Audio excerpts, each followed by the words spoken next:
Hey, what's going on, everyone? Welcome back to the channel. Hope you're all doing great today. So we've got a brand new update that's been shaking things up in ARK Survival Ascended, and this one is pretty massive. I'm talking about update 73.12. And honestly, there's a ton to unpack here. It's one of those updates that doesn't just fix a few bugs or tweak a few stats. It actually feels like the game took another big step forward, both in terms of content and how it plays overall. So let's just talk through everything that's changed, what's new, and why this update matters more than it might look like at first glance.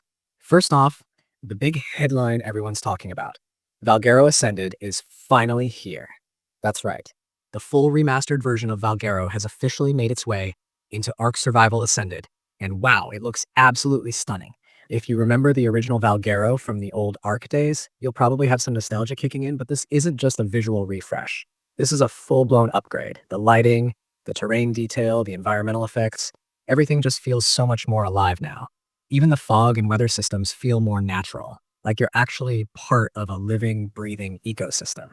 And of course, along with the map comes a few fan-favorite creatures that make their return, plus some brand new surprises. One of the most exciting new additions with this update is the introduction of the fantastic tame called the Elderclaw. This creature looks amazing, and it's got that mix of mystery and raw power that makes it perfect for both explorers and base defenders. It's been added to several maps too, including Valguero, Aberration, Extinction, Ragnarok, and the Center. So you've got plenty of places to go hunting for it. The Elderclaw's design feels like something that really fits the tone of Ascended. It's detailed, intimidating, and honestly, it just looks cool standing next to your other tames. And if you happen to have the Lost Colony expansion pass, you already have access to it on day one, which is a nice bonus. Now, Valguero Ascended isn't just about visuals and one new creature. The devs went all out with content. There are a few classic creatures returning, like the Megaraptor, Deinonychus, Ice Golem, and Shock Golem, and these guys bring some serious variety back into the mix. The Megaraptor especially feels like it's going to shake up the mid-game hunting meta. It's got speed, power, and that cool aesthetic that fits perfectly into Valguero's landscapes. And speaking of boss fights, there's a new boss on the scene, Grendel. Yeah, that's right, a brand new boss to challenge. It's going to push players to rethink their strategies, especially if you're used to the old Valguero endgame. This thing's no joke, and the design behind it really sells that sense of mythic power. Another interesting addition that I think a lot of players are going to appreciate is the Valguero Memorial feature. It's kind of a small detail on paper, but it's actually really thoughtful. Basically, it's an interactable memorial that displays names, so server owners can customize it and make it something special for their community. And so you can even go into your game.ini and add a line that says Valguero Memorial Entries equals, followed by a list of names. It's a really neat touch, especially for community servers that want to honor veteran players or just leave a lasting mark in their world. So let's talk gameplay changes, because update 73.12 didn't just stop at new maps and creatures. There are a ton of quality of life improvements that actually make playing the game smoother and more enjoyable. For starters, a bunch of wild creatures can now spawn with babies. Yep, you heard that right.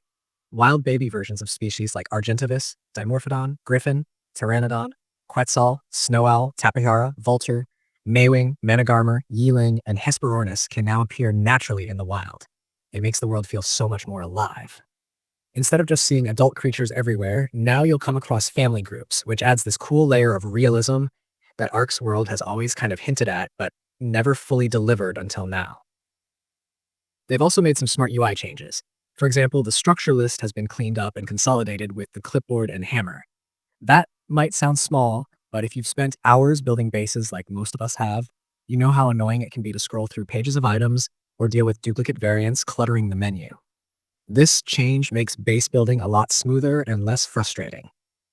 Plus, the range for structure skins has been increased by around 70%, which is actually a big deal if you like customizing your builds. You won't have to stand on top of structures or get super close just to apply skins now. It's those little improvements that really make a difference over time. Now, there are also some important fixes worth mentioning, especially for players who run unofficial servers. One of the biggest issues that's been lingering for a while was that some servers weren't properly applying configuration or .ini changes. That's finally been fixed, so server admins should have a much easier time managing their custom setups. Along with that, there were several performance improvements, particularly for creatures like the dung beetle, which was causing unnecessary performance hits. Bugs like worker bees dying inside the biogrinder have also been fixed. And there are a handful of crash and exploit fixes that make the overall experience a lot more stable. One thing I think players will really appreciate is how much effort went into cleaning up the reward systems. For example, blueprints and items obtained from Helicoprion no longer keep the Club ARK reward tag, and the change even applies retroactively when you restart your server. It's just another sign that the devs are trying to streamline the backend systems and make the game feel less cluttered with leftover legacy code and weird item flags. And then there are the smaller balance and polish updates that make gameplay smoother. Plant pots, for example, no longer count toward the enemy foundation range, so you don't get weird territory overlap issues when trying to decorate or build near other bases. Bola protection now comes with a clear icon and description, so players can actually tell when it's active instead of guessing. The Deinonychus bleed effect no longer applies to bosses, which helps balance boss fights a bit better, and the shoulder pet drop system has been tweaked so it's less likely to misfire when you double tap. And they've even added an optional keybind override for people who want tighter control over it. But what I think is really cool about this update is that it feels like the devs are paying attention to how players actually play the game day to day. These aren't just changes that look good on a changelog, they actually make sense in context. Everything from the new wild baby spawns to the reworked UI and the structure range improvements, they all point toward making the world feel more immersive while cutting down on the little frustrations that build up over time.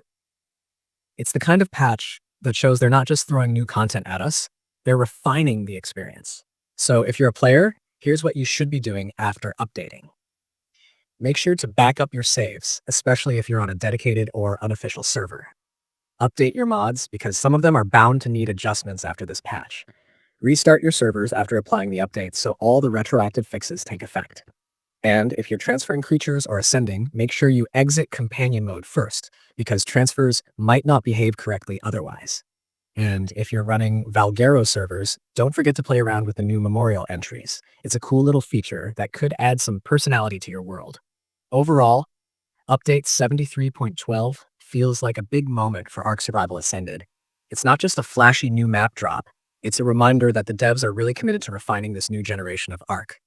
The Valguero remaster alone is worth checking out just for the visual overhaul, but when you stack that with the new creatures, the boss fight, and all the gameplay adjustments, it feels like a complete package. It's the kind of update that breathes new life into the game and gets people excited to jump back in, even if they've been away for a while. And that's kind of the magic of ARK, right? It's always evolving. It's messy sometimes, it's unpredictable, but when updates like this hit, it reminds you why you fell in love with the game in the first place. The combination of exploration, survival, taming, and building, it's all here, just more refined and more alive than before. So if you haven't updated yet, get ready, because Valguero Ascended and everything that comes with Update 73.12 is going to keep you busy for a long time.